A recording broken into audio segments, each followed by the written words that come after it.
morning, ma'am. Good morning, classmates. I am Juloy Calmante and I am going to present about the Lesson 5, Planning, Implementing, and Evaluating. Understanding the connections. May tanong ako sa inyo. Nakikita na ba kayo ng pizza? So, yes. Ano kaya ang lasa ng pizza? Yes, tama. Masarap, di ba? And ano kaya ang sa tingin niyo ang secret para mabuo ang isang pizza? Yan tama po kayo dyan. May process po tayo ginagawa tulad ng pizza. Meron din siyang cycle or process kung saan paano ito napapasarap at nagagawa ng baker. Katulad din sa curriculum evaluation, kailangan din ng process para ito ay maging matagumpay at development. The content focus is all about the evaluation cycle, the connections. So, sabi dito, planning, implementing, and assessing or evaluating are the three processes in curriculum development that are taken separately but are connected to each other. The cycle continues, each embedded in the dynamic change that happens curriculum development. So sabi dito is that planning, implementing, and assessing or evaluation ay yung tatlong process kung saan mabubuo ang isang curriculum development. And then, ito ay ginagawa separately, kaya nga may process, which is the planning, implementing, and assessing. Then they are also connected to each other. Kahit separate ang kanilang process, but they are connected to each other. Then the cycle continues and every embedded in dynamic change. Yung dynamic change is yung pagkakaiba-iba ng pagbabago ng isang pagpaplano o pag-implement ng isang curriculum development. The first process in curriculum development is planning. So, tulad sa paggawa ng isang pie or yun nga, paggawa ng pie as may process kung paano ito gagawin, kung paano ito mapapasarap at magiging matagumpay ng isang produkto. Tulad din sa curriculum planning, curriculum development, meron din planning process na. So, dito sinasabi is planning is the first or the initial process in curriculum development.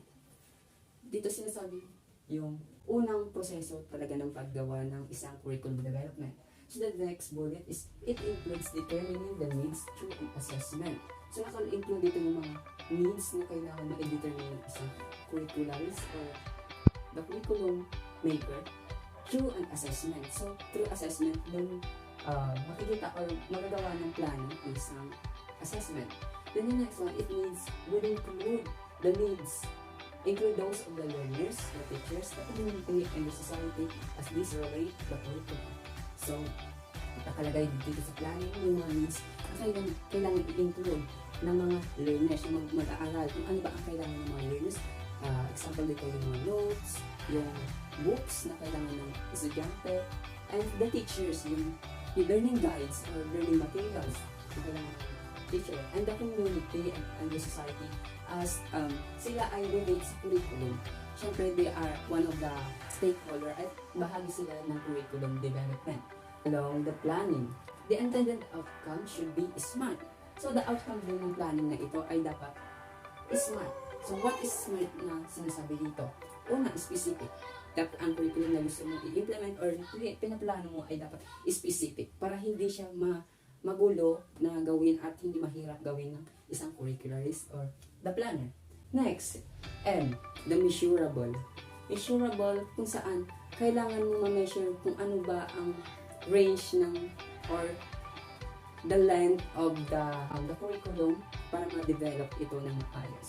And the third one is attainable. Dapat ma-attain ito ng isang teacher or the curricularist or the curriculum planner. Then the fourth one is the result. So yung result ba ng plano ito ay dapat effective. The third one is within the frame of time. Yun, dapat nasa time siya at may time stamp na kailangan ma-meet ng isang curriculum kung saan dito makikita natin na itong date na to dapat ma-implement. Yung date na to January, February, March, hanggang 3 buwan dapat magawa na to as much as possible, ma-implement na ito or yung plano ito ay dapat successfully. Then the fourth bullet is standard outcomes should be doable. Ang sinasabi dito, doable. Yung dapat magagawa at easy na or basic, yung basic ba na gawain ay dapat ma-achieve ng isang curriculum planner. Doable means yung magagawa ito at magagawa ng maayos And the second one is achievable. Yun nga, dapat doable then achievable. And the third one is decide. Dapat decide ang isang curriculum plan na gusto mong i-implement bilang isang implementer or planner ng isang curriculum. The third one is the end product of planning is written document. Yes, definitely dapat documented ito. Yung isa dito ay yung write-ups na sinasabi, yung parang isang manuscript na kung saan nakasulat doon yung plan mo na gusto mong ma-i-implement, kung saan may pattern ka, may sinusunod ka na way kung paano ito ma-implement. Then some outputs of curriculum planning are lesson plans, unit plans, syllabus, course design, modules, books, instructional guides, or even a new science curriculum plans. So those are the examples of the curriculum planning. Isa doon ang lesson plans na madalas na ginagawa ng isang teacher. So the key idea here is that planning is an initial step in curriculum development. Yun talaga naman ang unang step sa paggawa ng curriculum. At sabi ko nga kanina, ang paggawa ng isang PI ay dapat magpaplano ka muna kung paano ito gagawin, kung paano ito i-implement. So dito ang palagan, an example of curriculum plan is a lesson plan. It is written document. So many planner would say, a good plan is a half work of work done. So sabi dito, a good plan is a half of the work done. So the curriculum development is a well-written plan ensures that successful implementation. Dapat ma-ensure natin na ito ay successful talaga. Kaya sinabi dito na a good plan is a half the work done. So after you plan the curriculum, and you will go on to the implementing. So this is the second step or the process in making the curriculum. So the planned curriculum which was written should be implemented. Yeah, definitely. When you plan something, is that you need to implement it. Kasi nga, kung paano natin matitry or matitest kung ito ba ay ma-attain natin or magagawa. Sabi dito, it has to be put into action or used by a curriculum implementer. Siyempre bilang curriculum implementer is we have to implement it and we have make an action to make it successful. Then sabi dito, curriculum plan should not remain as a written document. Bakit? Bakit sabi dito ay curriculum plan should not remain as a written document?